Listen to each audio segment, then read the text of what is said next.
Hello everyone, welcome to this video. In this video, I'm going to show you how you can disable scale thickness while scaling a grease pencil stroke in Blender.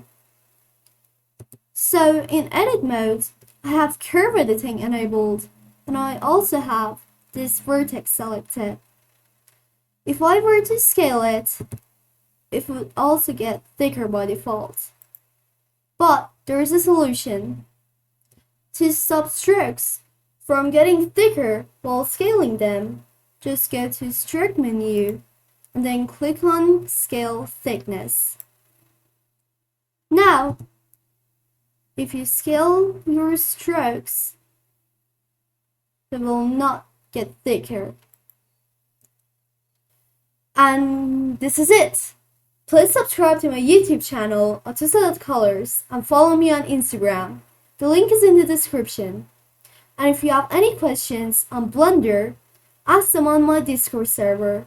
The link to my Discord server is also in the description below. Goodbye!